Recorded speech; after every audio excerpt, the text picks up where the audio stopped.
Good morning and welcome back to Coffee with Craig. We're here, obviously, enjoying our coffee, talking about politics and issues of the day. Today, I wanted to bring to you a little article that I came across in The Hill. Now, this is actually reporting on a story that actually took place on Face the Nation, where Senator Dianne Feinstein, that's right, our senator right here from California, decided that she was going to introduce a measure that would ban bump stocks. But at the same time, she, for some reason, decided to say that absolutely no laws would have prevented the events that took place in Vegas. Here, check out the interview real quick.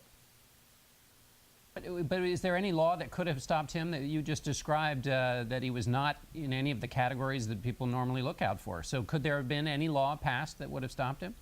No, he passed background checks registering for handguns and other weapons on multiple occasions. So there's no law that could have stopped him. And one of the things that's been a part of this debate is some people right after this massacre called for more gun regulation, said something must be done, blamed the NRA. And what gun rights advocates heard is they heard that call for something to be done, and what they heard in that is people essentially saying we want to ban semi-automatic weapons or regulate them in such a way that it would shrink the right to own those kind of weapons to nothingness. Exactly. See, and I know to them it's weird. They think that, well, because they propose some little incremental change, for them, they find it odd that we then come back and say, well, you just want to ban all guns, or you want to ban, in this case, all semi-automatic rifles. And I guess the reason why they shouldn't find it so odd is because, well, that's exactly what they do. You look at gun control and gun control requirements, you look at the infringements on the Second Amendment, and that's exactly what winds up happening. They take a little bit here, they take a little bit there. In the case of Senator Dianne Feinstein's bill, Senate Bill 1916, she is looking to ban semi-automatic rifles one part at a time. Plain and simple. And we know what her end game is because guess what? She admits it. Let me ask you this, Senator, from the other side, those who would like to restrict guns in America, who hear a bill targeted, as you've described it, narrowly at this idea, at bump fire stocks, and say the only way to stop this kind of situation in America is to ban these kinds of semi-automatic weapons and weapons that can fire with rapidity, and anything short of that is insufficient. What do you say to those people? I agree with them to a great extent. What I don't, because as you know, I did the assault weapons legislation in 1993, which was law of the land for 10 years. So I believe, I mean, I've watched this thing from the Texas bell tower to today in schools, in businesses, in workplaces. No one appears to be safe anywhere. So in essence, if no law would have kept this from happening, I don't understand why they think another law is in fact going to keep it from happening in the future. Why a law that is going to ban not just bump stocks, but is going to ban certain trigger groups, that is going to ban rubber bands, hair ties, elastic hair ties, belt loops, all of these things that then allow for bump fire. One has to wonder, because she doesn't understand the technology, now she wants to pass a law, but she says she's writing it in plain English. And the problem is that anyone who's spent any time dealing either in court or with the legislature, you come to know that there's no such thing as plain English. It's all written in legalese. And for example, the fact that a firearm sounds like an automatic, like it's firing a weapon, sounds like it's firing automatic, does not mean that it is in fact firing automatic. Once again, details matter, language matters, exactly what the technical points and the technology and all of those things matter. And when you have people writing laws whose only goal is to ban guns, writing those laws, then one of two things happens. Either they make it overly intentionally broad in a way in which to get done what they want to get done, which is eventually to make criminals out of all gun owners, or it's written in such a way that they don't, because they don't know exactly how to do what it is that they want to do. So they don't care about the fact that they're making criminals out of law-abiding citizens. Their whole goal is simply, once again, to get rid of all firearms. Anyway, that's their goal, and we now know that what she knows is that you cannot legislate evil out of a man's heart or a woman's heart or a person's heart. You can't legislate away evil. That just does not happen. The best that you can do is allow people to be prepared to address evil as early as possible when it rears its head.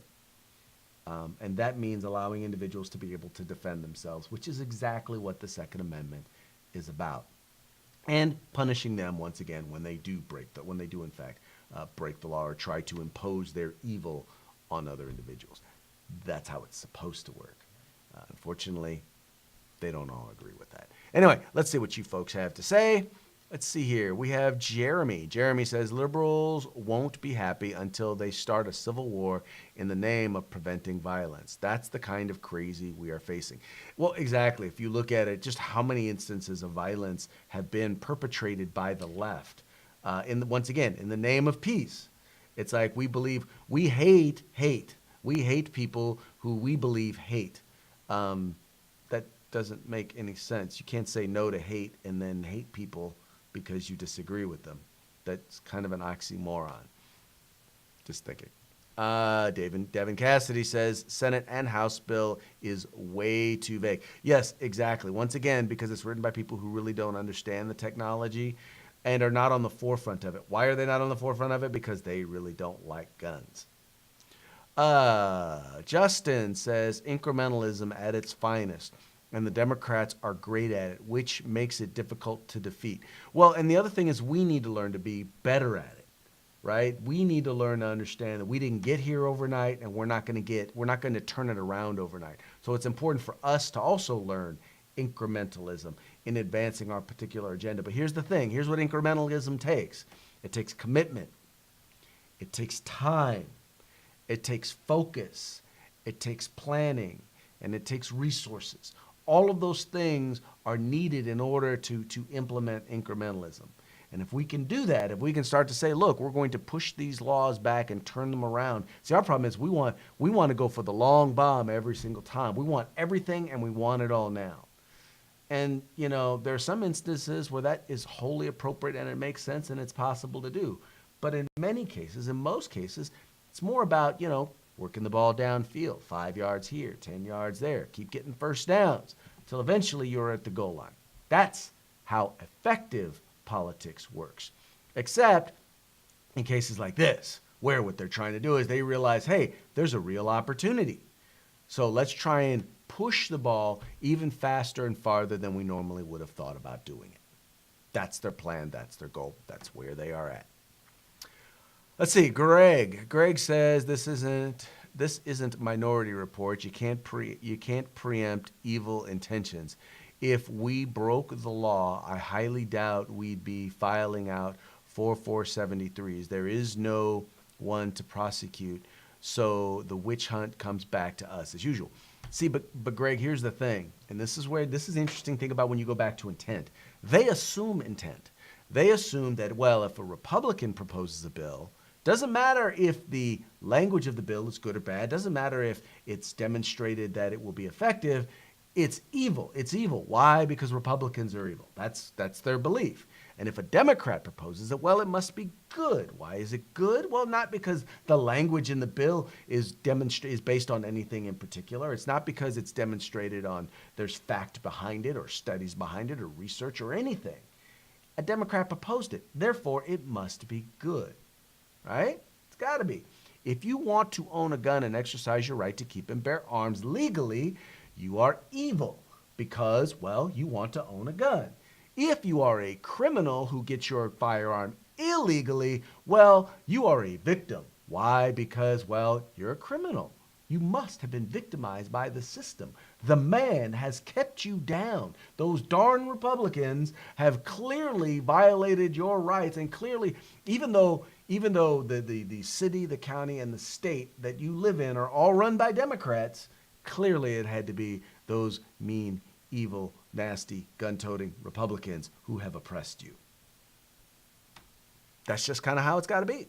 Anyway, Matt Workman says gun owners are the proverbial frog in the boiling pot of water. You can't just throw the frog in. You have to slowly turn up the heat so that the frog doesn't jump out. They are stripping our gun rights little by little. They know they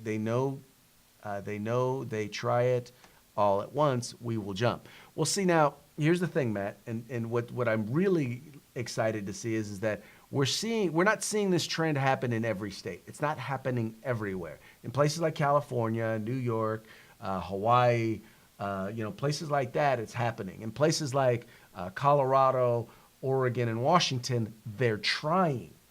But in some cases they're succeeding, and in some cases they're failing. But they're trying. In some states, it's actually going the exact opposite way.